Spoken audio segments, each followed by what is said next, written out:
6.2 Introduction. The field of therapy was largely dominated by the school of psychoanalysis in the early 1900s. The second half of the 20th century, however, brought about a change in this. In the 1950s a new school of thought arose, and this would gain momentum in the next 20 years or so to not only rival the popularity of psychoanalysis, but also be the preferred choice among the two alternatives. The many behavior and cognitive approaches that developed during this time differed from psychoanalysis in two key ways. They emphasized on client action as opposed to client passively waiting for insight. They believed the locus of trouble to lie in the present, as opposed to the past and childhood. In this unit you will learn about behavior therapy, behavior modification, cognitive behavior therapy, and rational emotive behavior therapy in terms of their assumptions, theoretical frameworks used, techniques, major applications and limitations. 6.3 Behavior therapy. 6.3.1 Emergence. Behaviorism advanced when J.B. Watson stated that only observable behaviors can be the empirical roots that will sustain the field of psychology in the future. The 1950s and 1960s saw psychologists across the globe simultaneously beginning to develop therapeutic approaches that relied on theories of learning. These approaches emerged in the United States, South Africa and Great Britain. They focused on changing the behavior of individuals experiencing psychological distress to help them cope better. Phobias, bedwetting and tension-related disorders were being tackled using insights from Pavlov's classical conditioning. In Africa, Wolpe and Lazarus were developing the technique of systematic desensitization around the same time, while the theoretical frameworks for operant conditioning were being laid down by Thorndike and Skinner. Using learning as a basis for therapy soon gained momentum. Bandura's social learning theory provided this movement a much-needed caveat, i.e. empirically proving the sociological variables that impact learning. Behavioral repertoire, the sum total of voluntary and involuntary overt behaviors. Learning, a relatively permanent, observable change in behavior that results from experience and practice. Shaping, modeling behavior through demonstration and prompting. 6.3.2 Assumptions of behavior therapy. 1. Behavior is a result of the external environment, internal cognitions and other mental processes such as attitudes and beliefs. 2. Using learning theories are a valid method to bring about significant and lasting psychological change.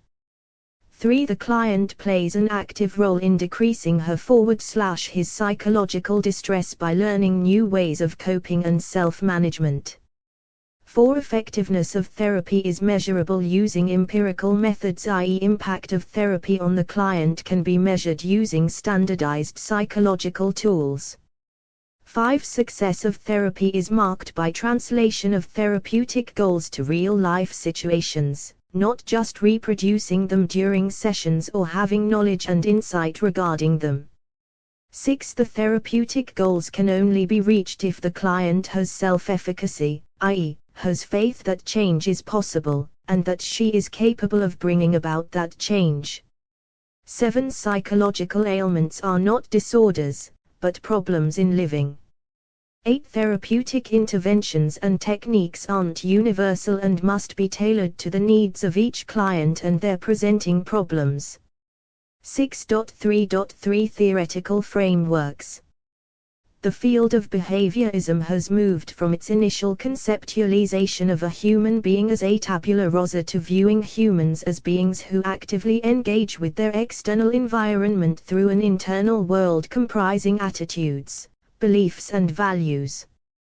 We will be discussing all the main theoretical frameworks in the following section. Classical conditioning. Developed by Ivan Pavlov in the 1890s.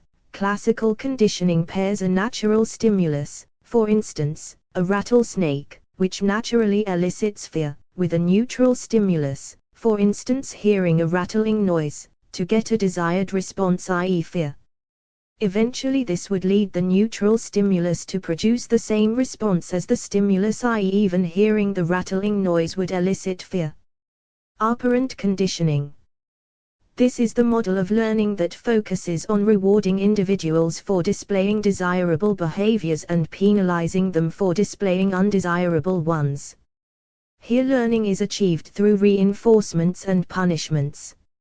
Reinforcements work to increase desirable behavior and punishments work to decrease undesirable behaviors. Table 6.1. Positive and negative reinforcements and punishments. Positive means adding. Negative means removing. Reinforcement. To increase the behavior. Adding some pleasurable things to reward the individual, example, giving chocolate to a child for scoring 90% in a test. Removing something displeasing to reward the individual, example, reduce bad body odor after showering, thus it reinforces taking shower that removes the negative stimulus of bad smell. Punishment. To decrease the behavior. Adding something displeasing, example, giving child a timeout for throwing a tantrum. Removing something pleasing. Example, not allowing the child to play video games for throwing a tantrum. Social learning theory. As opposed to the prevailing notions at the time, Albert Bandura highlighted the importance of personal variables and observation in learning. While he agreed that classical and operant conditioning were important modes of learning, he laid emphasis on cognitive mediational processes, i.e. the role of thoughts, attitudes and values in learning. He also brought to light the learning that occurs in humans just by virtue of being present in a certain environment, through process like imitation and modeling, and termed it observational learning. These changes shifted the prevailing paradigm which viewed children as being acted upon by their environment to there being a reciprocal interaction between the environment and individual. Cognition, the mental processes involved in gaining information, comprehending it and storing it. Cognitive mediational processes, values, beliefs and attitudes of each individual towards the stimuli. For instance, if the stimulus of a chocolate covered in a green wrapper is used and the child has had a mint chocolate covered in a green wrapper before and disliked it, the child would not salivate at seeing the chocolate or display behaviors showing a desire for the chocolate. 6.3.4 Role of client and counselor / therapist. Role of therapist in therapy. The therapist's role is that of a teacher and model during therapy. His job entails information collection, designing an intervention and continually subjecting the outcomes of therapy to empirical validation. The process of information collection would require the therapist to ask for presenting problems, clarify them, synthesize an outcome behavior with the client which would subdue presenting problems, and create a therapy that would lead to that outcome behavior. The therapist is also responsible for maintaining conditions favorable for behavior change during the course of the therapy and model ideal behavior for the client. Role of client in therapy. The client is an aware participant in the therapeutic process. She aids the therapist in deciding what the outcome behavior should be and participates in therapeutic work through engagement, cooperation and self-monitoring.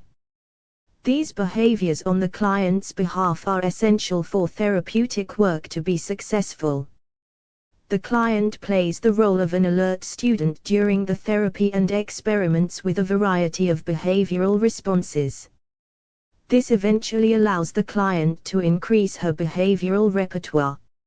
Relationship between client and counselor.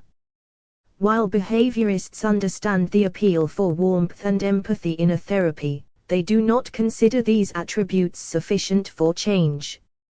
Lazarus considers a client's respect towards the therapist as an essential component of the therapeutic relationship, as it allows the client to trust the professional and engage in self-disclosure, both of which are invaluable for therapy to translate into long-lasting behavioral outcomes. Behaviorists view counselors as problem solvers who direct the client towards displaying more adaptive behaviors. 6.3.5 Techniques.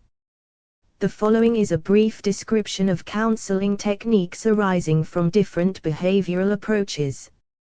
1. Relaxation training. This method focuses on achieving mental and muscle relaxation. The clients are initially given extensive instructions and then expected to practice it on their own. Relaxation training can last anywhere between 4 to 8 hours of guided, but is also being administered in an abbreviated format now. Clients are taught the technique and expected to practice it as homework. They may also be required to maintain a log of their practice and experiences related to it. 2. Role play. After agreeing upon a behavior which would be helpful, client and counselor engage in role play. For example, Ku, who has social anxiety and finds it hard to communicate with strangers in public situation. The counselor in this case would assume the role of a stranger, boy or girl, and Ku, who, the client, will try to exhibit the desirable behavior. She will go and say hello to the stranger and start interaction with her. Role play allows the client to expose herself to the stress-inducing situation in the safe environment of therapy. It also allows her to correct responses she doesn't like, and adapt to the varying styles of conversations that the counselor chooses. The counselor can be very kind, or rude or anxious like Ku herself. 3. Graded task assignment. This is a technique which is used in tandem with other behavior therapy techniques. An example of graded task assignment during the role-play exercise above would be to first let Ku engage with a mild-mannered counselor stranger. Step 2 would be to let her engage with someone who is loud and energetic and may be more threatening to approach. Step 3 would be to let her engage with someone who is hostile. The final gradation would be to have her reproduce the results of the role play in the real world. Behaviorism also says that all behaviors can be broken into smaller mini-behaviors. The gradation technique uses this to break a complex task, i.e. talking to strangers, into smaller and increasingly complex behaviors. 4. Activity scheduling. This refers to the creation of a daily routine or activity list. The therapist and client together create this in order to provide structure for the client. It helps an anxious client be aware of her priority actions and also answerable to the counselor for them. It also stops a depressed client from falling back into inactivity and slumber. 5. Pleasure rating. This technique relies on the pleasure received from positive reinforcement. The therapist asks the client to chart how much pleasure she anticipates before performing the desired behavior and the amount of pleasure she actually feels after performing the desired behavior. If the pleasure felt after receiving the reinforcement for the desired behavior is more than anticipated, it provides a push for the client to repeat the desired behavior. 6. Systematic desensitization. This technique requires the client and counselor to chart the client's anxiety-provoking stimuli in a hierarchy from least threatening to most threatening. Let's say that the client is scared of rejection. The client is then exposed to the anxiety-provoking stimuli in an ascending order. Once the client begins to master facing the least threatening stimuli, for example, just the thought of being rejected by a stranger, then the therapist moves on to the next level. For example, a person you wanted to befriend ignored you when you said hi. This technique can be employed through imagery wherein the client and counselor imagine scenarios and calibrate a response for them, or in vivo, real life, wherein the client is asked to perform the behaviors in the real world. 7. Flooding. Instead of rating the threatening stimuli in an ascending order, this technique exposes the client to the most threatening stimuli directly and fully after teaching relaxation to the client prior to it, which in the above example could be the client approaching a stranger to befriend, and then stranger not only refusing friendship, but also making fun of the client. This technique uses the theory of classical conditioning. Classical conditioning pairs natural stimulus, need for belonging, with a conditioned stimulus, mockery by peers, to elicit a conditioned response, feeling disheartened, alone and unloved. Flooding relies on the fact that in the absence of the conditioned response, feeling disheartened, alone and unloved, the conditioned stimulus would lose its effectiveness, i.e., if we can arrange for a client to feel loved and safe in a therapeutic environment, mocking by peers wouldn't cause debilitating anxiety after a while. 8. Aversion therapy. This technique is employed in order to discourage unhealthy behaviors in clients. This is particularly helpful in cases where clients have drinking, smoking and drug addictions. Here the pleasurable stimulus, alcohol, is paired with a painful stimulus, for example, mild electric shocks. The client is asked to consume alcohol while the therapist and medical professionals administer mild electric shocks per sips. These shocks act as positive punishment, addition of something unpleasant, and decrease the problematic behavior. 9. Eye movement desensitization and reprocessing, EMDR. This technique has been employed vastly as a solution for trauma. The goal of this technique is to use minimum exposure to trauma and to rewrite one's memories to be more adaptive and helpful narratives, instead of anxiety-provoking ones. Let's take the case of Ria, a girl who was physically abused by her father as a child and had to be hospitalized as a result more than once. In this case, the therapist recognized through intensive interviews and history-taking that Ria's memories cause her to think, I deserved to be hit. I was a bad daughter, which then leads to anxiety attacks. EMDR would require Ria to perform 3 tasks almost at the same time. 1. Recall the memory. 2. Verbalize what she thinks when she recalls the memory. And 3. Constantly look at the therapist's index finger, which rhythmically moves back and forth at a quick pace. This third task makes sure that though a traumatic memory is being recalled and disturbing cognitions are arising from them, the client is actively engaged in another task, physically looking at the therapist's moving finger. The technique's aim is to rephrase these cognitions into more adaptive statements like, I was as good as I could be, I am safe now and there is no need to worry. 6.3.6 Evaluation contributions. Applications.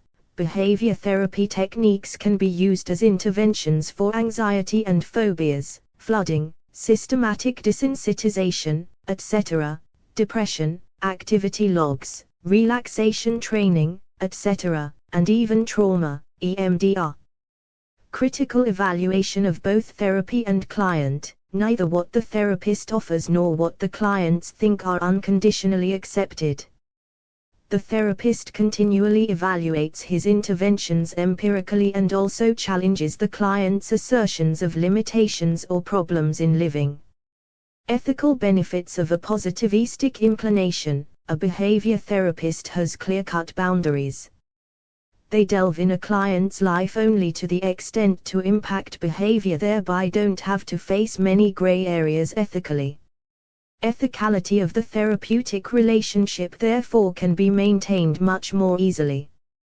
Transfer of knowledge. Large groups of people can be trained to provide behavior therapy, and as interventions can be learned by all clients, its effectiveness increases.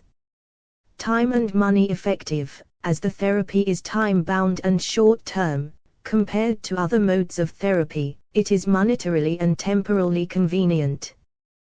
Global reach. As the theoretical roots of this approach are well known, behavior therapy is available across the globe in varying formats. Limitations. Power imbalance between the counselor and client. This approach views the therapist as the expert and the client as a student who must learn and imbibe from the therapist.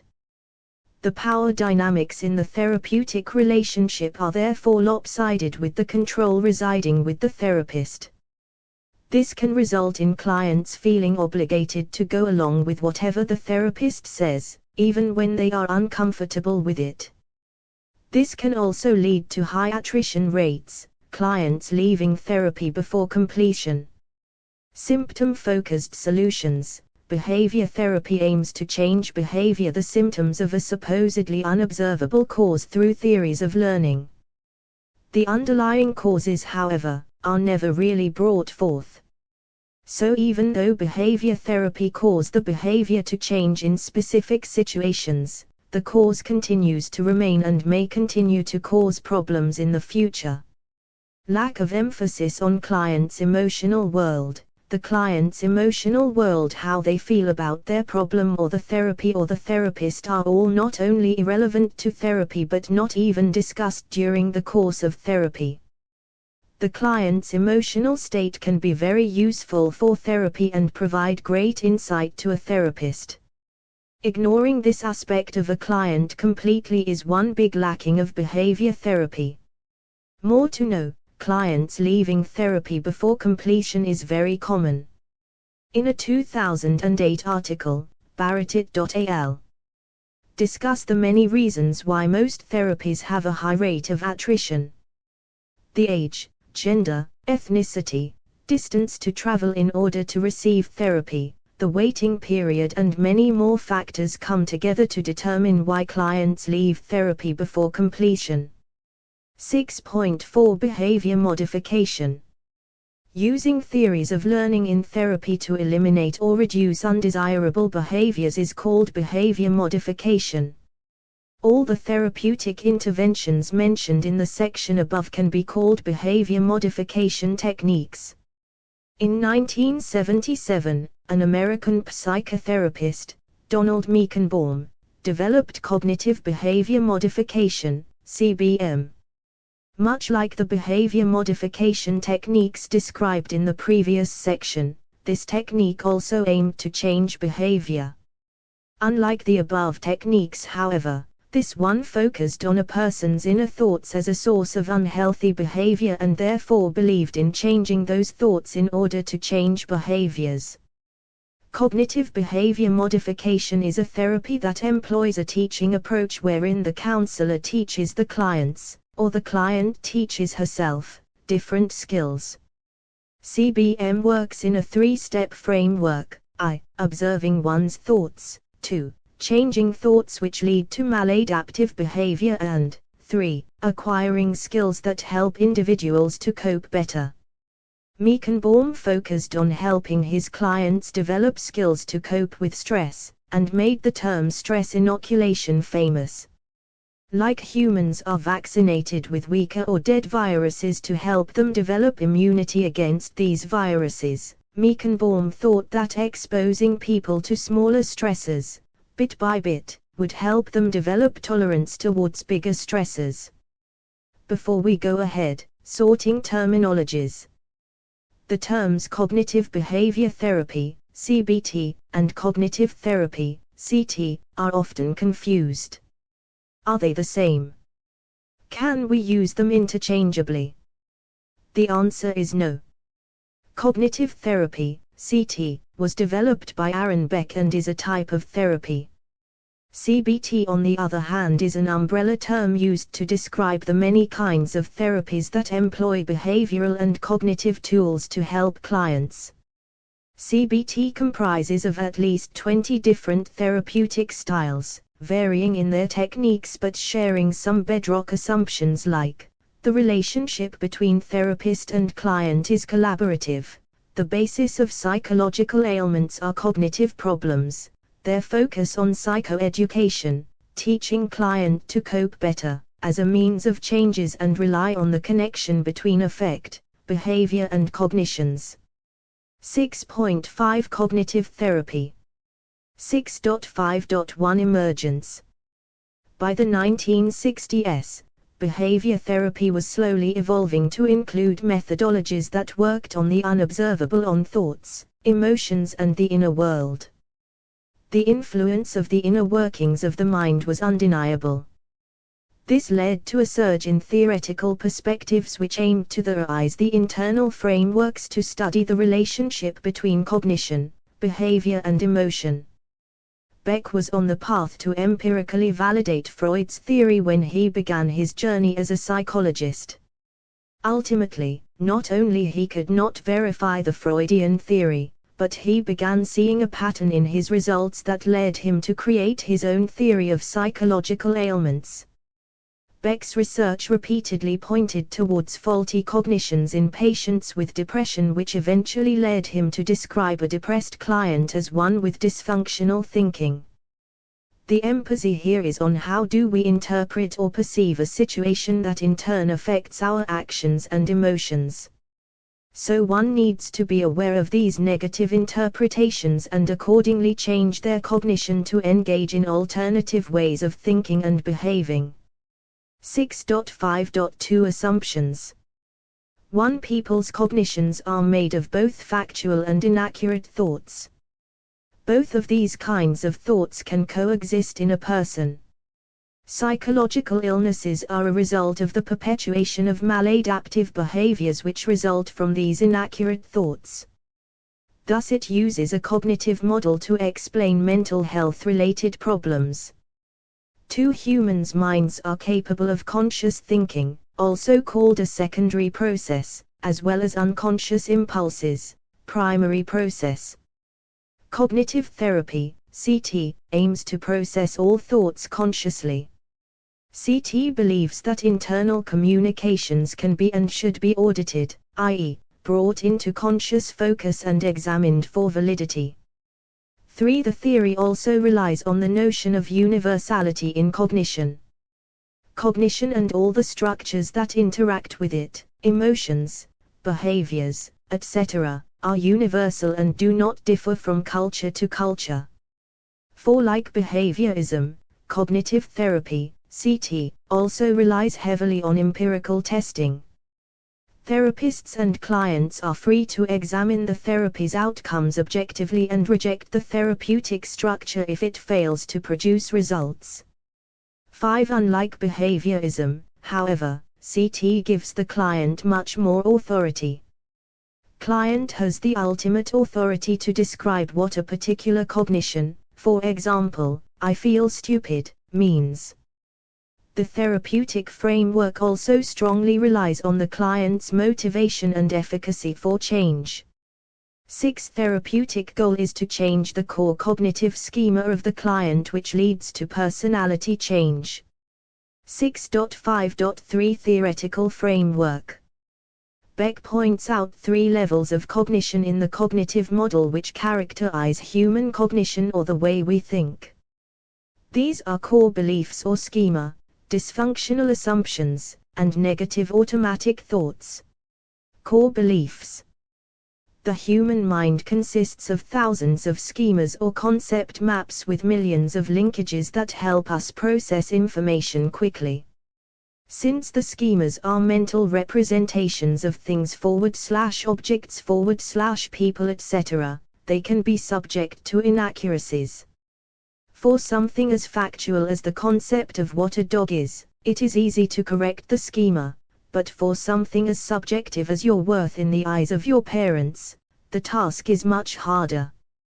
Beck extended this understanding of objective /factual schemas to subjective thoughts, i.e., attitudes, opinions, and beliefs. The base schemas which individuals hold on these matters were labeled as their core beliefs. Thus schemas are deeply ingrained beliefs. Our core beliefs, which are not easily changeable, are rigid and influenced by early experiences. Beck describes the core beliefs in respect of the self, for example, I am not worthy, others or the world, for example, people are biased, and the future, for example, I will never be happy. This cognitive triad is reflected in the cognitive theory of depression. Beck theorized that depression is a result of 3 factors: each of which cause and sustain the other two. According to him, depression is triggered when a client has a negative view of herself, 2. tends to interpret most events in her life negatively or through a pessimistic lens, and 3. has a bleak or dark expectation from her future. Furthermore, he explained that people experiencing depression choose to selectively ignore achievements and success that contradict their negative self-concept. All of this leads to the manifestation of a negativity that permeates all parts of the client's life and is labeled as depression. Dysfunctional assumptions / beliefs. People make various assumptions about how to live their life. Sometimes these assumptions reflect conditional rules for living which are unrealistic. These dysfunctional assumptions or beliefs are maladaptive in nature and lead to problems in interaction and functioning among people. Negative automatic thoughts, NATs. Negative automatic thoughts activated spontaneously without any conscious control. These thoughts arise in response to specific situations. For instance, in an interview situation, the person may have negative automatic thought as I am going to falter in the interview. Beck noticed how specific stimuli triggered an emotional response in his patients and that emotional response translated into a personalized notion of the patient. These personalized notions, which were formulated while in the middle of an emotional response, had a high likelihood of being false. Cognitive distortions. Beck described many types of errors in reasoning that led clients into faulty thinking. These illogical thinking processes or cognitive distortions are unhelpful thinking habits which lead to biases in our thinking. These distortions in our thoughts happen automatically. Hence we need to be aware of them to modify them. Some of the cognitive distortions are described below. 1. Magnification and minimization, the tendency to perceive situations more or less seriously than they are. For instance, failing in one subject and labeling oneself a failure would be magnification, and jumping a red light, crashing into a car and calling it a tiny mistake would be minimization. 2. Labeling and mislabeling, the tendency to describe oneself solely on the basis of one's failings. For instance, thinking I'm a useless, washed-up athlete after losing one race on sports day, even though you have won medals in many other races and events. 3. Personalization, the tendency to hold yourself responsible for things that rationally can't be caused by you. For instance, believing that your friend's bad mood is definitely because of something you did, even though your friend has denied it and she tends to be upset sometimes because of her family. 4. Dichotomous thinking, thinking in 1s and 0s things can only be good or bad, never gray. It is also called polarization for its all or none approach. For instance, Anushka helped you with your practicum, so she's the best. But she did not invite you to her birthday party later that month, so she's the worst and her previous help was fake. 5. Emotional reasoning, the tendency to believe that emotional validation is equivalent to rational validation. For instance, thinking that because you truly feel that this time your partner meant his apology and he won't abuse you again, even though it has been a repeated behavior of abuse and apology for a few months now. Since you know it in your heart, it must be right. 6. Arbitrary inferences, making judgments in the absence of any real data. For instance, believing that because you didn't take a call from a friend who is dealing with depression, she is going to hurt herself and it will be your fault. 7. Selective abstraction, the tendency to pick isolated details and make inferences from them that are largely out of context. For example, at a party, Ankush's friend remarks, "God Ankush, you're a funny guy to have around. You always make me laugh." Ankush isolates funny guy to have around, and starts thinking that the only reason his friends invite him to events is because he entertains them and his only value is as the joker of the group. 8. Overgeneralization, the tendency to make extreme assumptions on the basis of a single data point, for instance, believing that all teachers think of you as a naughty and disobedient student after being scolded in the class once by the mathematics teacher. 6.5.4 Therapeutic technique. Cognitive therapy relies on the client much more than the behavior therapy. Clients' desire to change and the therapist's knowledge about faulty cognitions provide grounds for a collaborative framework. Both collaborators ensure that they a. Prevent the personality from devolving, b. Recognize cognitive anomalies, and c. Combat them rationally to bring about the goal of therapy, that is, lasting and positive change in the personality. Furthermore, it also emphasizes on the client-counselor relationship. BAPCH's approach was among the first to focus on the relationship that the counselor builds with the client. He recognized the counselor's warmth, empathy, acceptance, rapport-building skills as pivotal to the output of therapy. The techniques used in cognitive behavioral approach can be described under cognitive techniques, focusing on changing the person's cognition, and behavioral techniques, focusing on changing the person's behavior. Examples of some cognitive techniques are guided discovery, keeping a positive data log, and thought record, all of which aim at making the individual aware about her thoughts, question their beliefs, analyze evidence for their assumptions, explore alternatives, and look at instances in support of a more positive and adaptive belief/schema. Behavioral techniques include activity scheduling, graded task assignment, behavioral experiments, and relaxation exercises. The focus here is to plan out the day's schedule, engaging in deliberate behavior and test one's assumptions and beliefs. Socratic questioning. This is a technique as part of guided discovery, wherein the therapist asks the client a series of open-ended, thoughtful and pinpointed questions, which encourage the client to reflect on her problems. This requires the client and counselor to have a well-formed rapport and be intensely focused on the client's issues. 6.5.5 Role of client and counselor / therapist. Role of the therapist in therapy. The therapist brings knowledge to the therapy, knowledge about how cognitions function, how cognitive distortions arise and how to combat them. The therapist does this by being creative and using Socratic questioning, a method the therapist has honed well.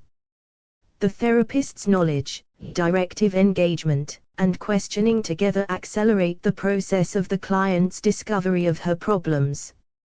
The counselor / therapist's role is to provide guidance to the client and co-investigate issues that she is facing. Collaboration is a feature of cognitive therapy which plays a role while deciding which thoughts are distorted and which are not, what and how much homework would be appropriate for the client, and even while devising novel ways to combat automatic thoughts. Role of the client in therapy. A client undergoing CT is taught to recognize cognitive distortions. Her job is to a. Realize biased information processing from unbiased one, and b. To systematically remove these distortions and biases. Over the course of therapy, the client would learn to use conscious control of her thoughts and override the automated distorting and devolving processes. By the end of therapy, CT aims to make the clients their own therapist. The counselor-client relationship. The counselor-client relationship in cognitive therapy is in between of the student-teacher approach of a behavior therapist and the complete agency to the client approach of a humanistic therapist. The counselor is an expert in terms of cognitive techniques, functioning of human cognition and techniques that modulate it, but the client is responsible for giving meaning to all her thoughts and contextualizing the therapist's knowledge into her own life. Both determine whether the client's cognitions are reasonable and useful for healthy functioning, thereby preventing present and future dysfunction. The therapy does follow the learning model, but sees the client as an agentic being. 6.5.6 Evaluation Applications. CT's contributions to depression research. CT largely contributed to the understanding of depression. The prevailing notion about depression labeled it as anger directed inwards. Beck started viewing depression as a result of cognitive distortion too. To further his approach, he was able to find evidence of distortions in the dreams of his depressed clients. This helped formulate a cognitive theory of depression. Beck is also credited with designing the Beck Depression Inventory and devising and employing CT to specifically aid clients with depression. Other applications. CT is currently being used for family therapy, where individual and combined family cognitions are scrutinized, anxiety disorders, parent training, skills training and many more areas. The nature of the therapy, brief, client empowering and structured, makes it easy to transfer the basic techniques of CT across different types of settings. Limitations. 1. Oversimplification of the inner world. One criticism of CT is that it provides a very simplistic understanding of the inner world of humans. The theoretical assumptions assume that mental processes occur in a very linear fashion. First, the individual would have a distorted thought which will lead to psychological distress which can be brought to the client's notice, who will remove the distortions. As we are well aware, just knowing about what is logically right doesn't change the way we think about it. This brings us to the second limitation. 2. Role of emotions overlooked. Much like behavior therapy, cognitive therapy overlooks the role that emotions play in aiding and prohibiting psychological distress. Though CT allows the client to discuss emotions, it ignores them when it comes to devising an intervention. 6.6 Rational emotive behavior therapy. 6.6.1 Emergence. Rational emotive behavior therapy was a type of cognitive behavior therapy pioneered by Albert Ellis. Ellis came out in strong opposition to the then dominant approach of therapy, psychoanalysis, going so far as to say that not only did the approach fail to help the client feel better, but in most instances, it made them feel worse. Ellis realized that behavioral methods can also be applied to covert processes and internal dialogues, and came up with a therapy that helped clients restructure their philosophical and behavioral styles. Combining his theoretical approach with empirical rigor, Ellis defined an educational approach to provide psychological intervention. Albert Ellis said, "People have remarkable sameness in the ways in which they disturb themselves emotionally. They have thousands of specific irrational ideas and philosophies which they creatively invent, dogmatically carry on, and cause great distress and misery to themselves." 6.6.2 Assumptions. 1. The source of psychological problems are irrational thoughts. These thoughts are generated by the clients themselves, and therefore, according to Rett, the cause of psychological distress are the clients themselves. 2. Cognitions, emotions and behaviors are interrelated and interact with each other. Therefore, changes in cognition will eventually bring about behavior change. 3. Ellis also believed that an individual's connectedness with other people in her community also determines her psychological well-being. Ellis adopted this concept from the Adlerian concept of communality. 4. The process of therapy is an educational one, wherein the therapist is an expert and the client takes on the role of a student. 6.6.3 Theoretical framework. The birth of irrational beliefs. Ellis theorized that our first encounter with irrational beliefs is external. A person of importance or a significant other introduces these irrational to an individual during childhood. The individual then learns these beliefs.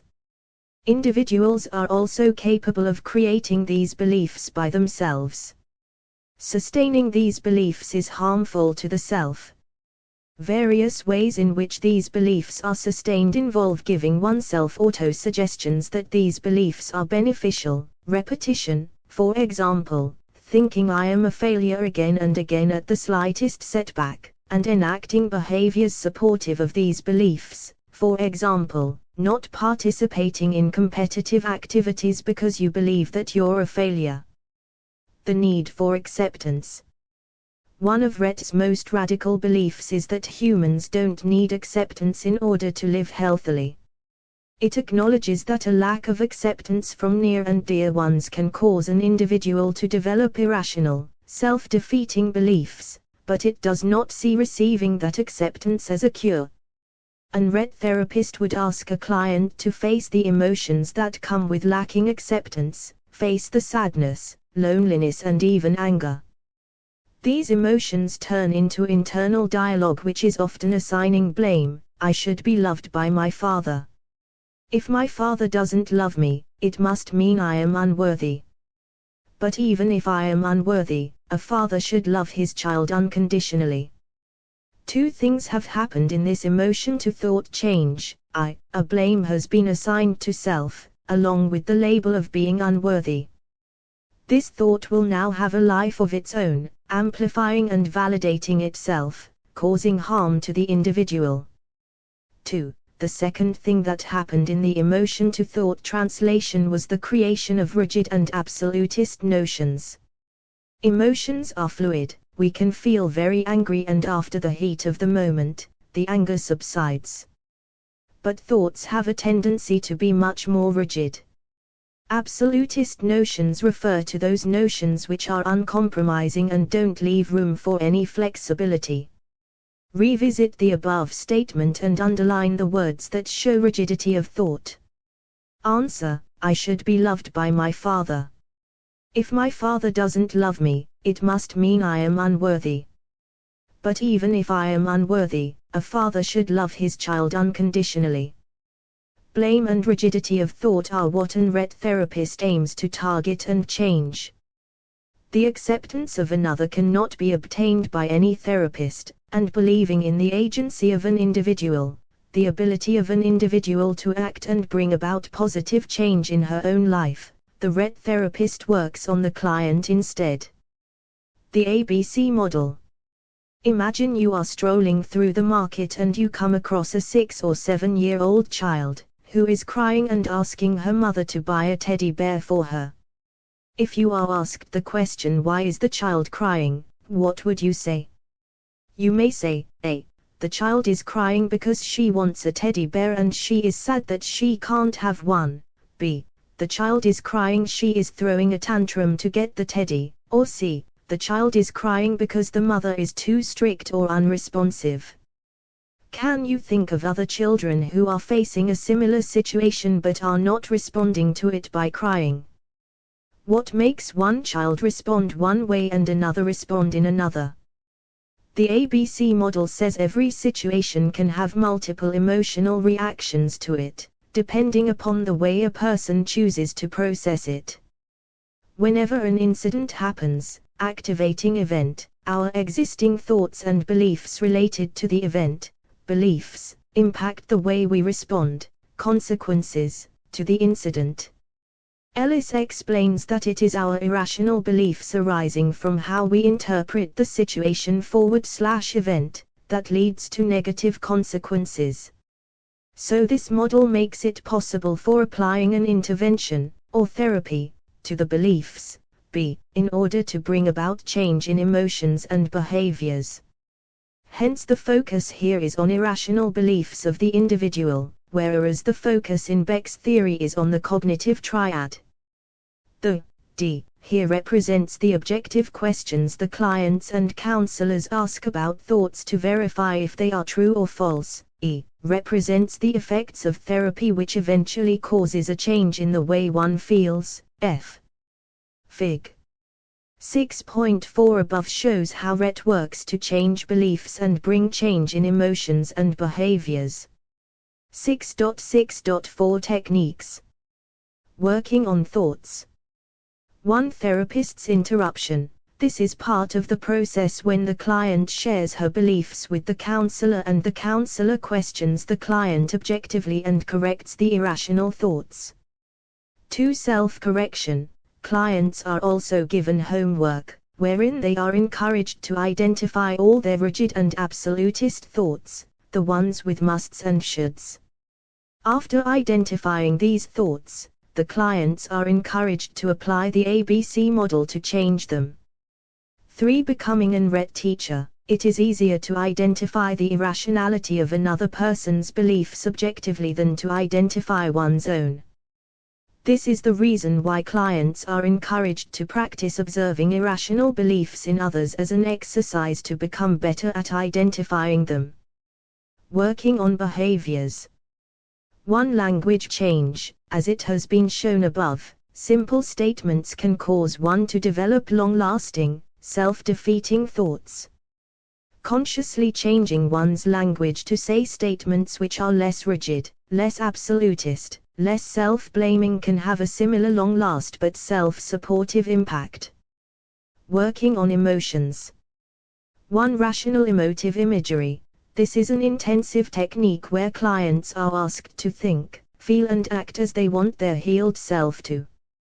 They are also asked to imagine worst-case scenarios, feel however they feel, report those feelings and then try to feel less intensely and more appropriately about such scenarios.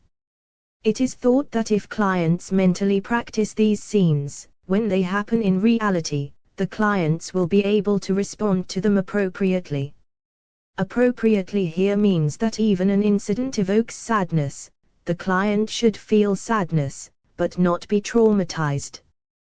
2. Using humor. According to RET, emotional disturbance can also result from an individual seeing herself too seriously and losing perspective of the vastness of events in comparison to the whole picture. This is why therapists encourage clients to use humor to tackle the strength and intensity of their thoughts. Counselors themselves employ humor during therapy to respond to clients. 3. Shame attacking. Ellis devoted much time to developing ways to rid his clients of self-destructive shame. He created exercises and encouraged his clients to stubbornly refuse to feel ashamed.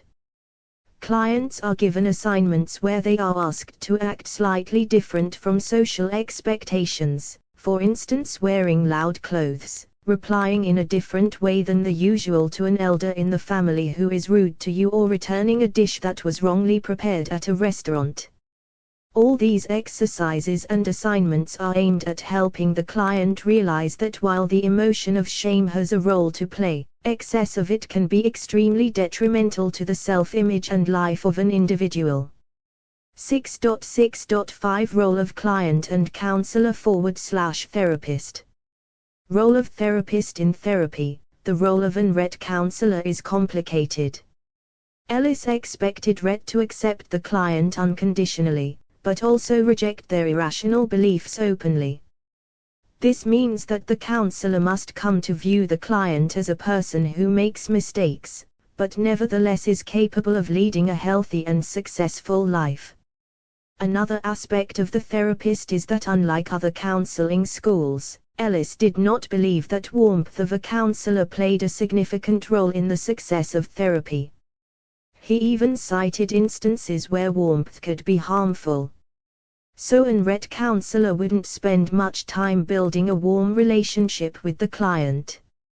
RET requires the counselor to be good communicators, well versed in techniques of RET, competent, active and directive during therapy. They must also be able to diffuse sessions with the timely use of humor. Role of the client in therapy. The client plays an active and diligent role in therapy. The client is supposed to work hard to continually grow throughout and even after therapy. All clients entering therapy are expected to acknowledge that a problem exists. Additionally, a client entering RET is expected to also accept that irrational beliefs are the core of the problem. Clients are expected to learn and practice RET techniques, in order to change their beliefs, and they are also expected to use these techniques outside the scope of therapy, i.e., if one is going to therapy to deal with marital conflict, the RET therapist would expect the client to apply those techniques to change irrational beliefs in other domains as well, like problems with friends, etc. The counselor-client relationship, as mentioned above, the counselor-client relationship is that of complete acceptance. Another feature of this relationship is complete honesty from the therapist and an expectation of the same from the client. The counselor does not hold back objective truths in order to indulge a client's feelings, nor does she encourage long cathartic, when one vents all her emotions by talking, expressions of the client. Ellis saw all these behaviors as obstacles in achieving the true therapeutic goal. 6.6.6 Evaluation applications. 1. RET can be applied to marital, family and individual counseling. It has produced outcomes for individuals with anxiety, depression, psychotic disorders, hostility and many more. 2. RET can also be applied in group sessions, as it employs a teaching mode and requires clients learn some basic techniques to challenge irrational beliefs. 3. RET is best suited for mild to moderate psychological ailments that require brief intervention. Limitations. 1.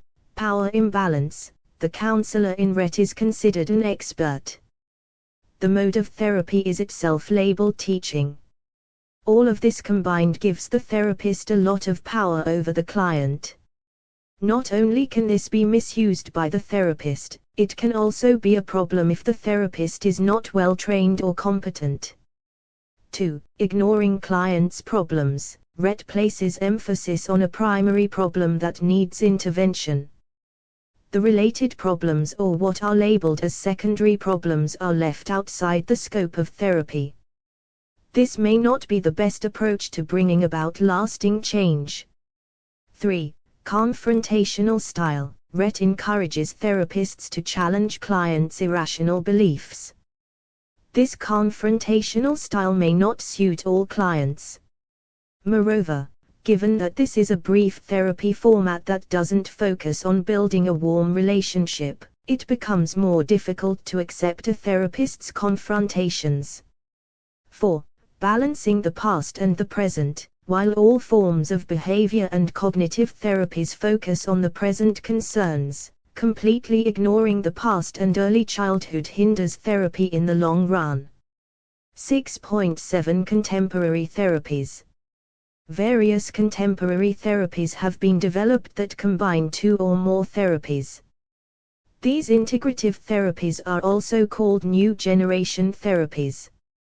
Two prominent among these are dialectical behavior therapy, DBT, and acceptance and commitment therapy, ACT. Dialectical behavior therapy. Developed by Marsha Linehan, dialectical behavior therapy, DBT, is a new generation behavior therapy which integrates cognitive behavioral approach along with Buddhist philosophy, psychodynamic, person-centered and Gestalt approaches. It has been mainly applied to clinical populations with borderline personality disorder, suicidal and other self-injurious behavior. DBT mainly focuses on emotional dysregulation of the client and engages in a dialectical approach to help the client improve emotional regulation skills. 4 broad skills that are taught during the therapy are mindfulness, interpersonal effectiveness, emotional regulation, and distress tolerance. DBT conveys a sense of deep acceptance to the client as indicated by therapist: I accept you as you are, and I am helping you to change. Thus mindfulness forms a central component of DBT. The dialectical process involves the client going back and forth between acceptance, on one hand, and change, on the other hand. Thus it emphasizes both acceptance and change by the client. DBT is a very comprehensive therapy and requires intensive and long-term involvement, a minimum of 1 year, by both the client and the therapist. Acceptance and commitment therapy. Recent approaches to psychotherapy have included mindfulness as a central focus. Going beyond the contemporary forms of cognitive behavior therapy, mindfulness-based psychotherapies have been used to a great extent. Acceptance and commitment therapy is one such mindfulness-based psychotherapy which focuses on the client accepting the maladaptive thoughts and beliefs rather than trying to confront and change them. The basic premise is that acceptance of maladaptive or dysfunctional thoughts will change our relationship to such thoughts. Here, acceptance is not merely tolerance, but it is the active non-judgmental embracing of experience in the here and now. Two important aspects of the acceptance and commitment therapy, ACT, are acceptance and commitment. After expressing a non-judgmental awareness and acceptance of the thoughts, the client needs to make a commitment to action. It involves finding out one's values in life, what is important to make life meaningful, and then working towards to achieve those goals. Thus acceptance and commitment therapy brings in mindfulness to become aware of the thoughts, accept them as they are, focusing on one's desired values in life, and working towards them to lead a meaningful life. Thus, as depicted by Kotler and Montgomery, acceptance and commitment therapy requires you to act, accept your reactions and be present, choose a valued direction, take action. A focus on commitment to act helps the clients to add values and meaning to their life, which makes it worth living. 6.8 Let us sum up. In this unit we studied different approaches to counseling from the behavioral and cognitive perspectives. While the behavioral approach looked at the problems of the clients only in terms of maladaptive behaviors, cognitive therapies take into consideration the maladaptive and erroneous thoughts as the basis of clients' issues and problems. The unit outlines the theoretical basis of behavioral counseling and cognitive counseling as well as their techniques and therapeutic relationship.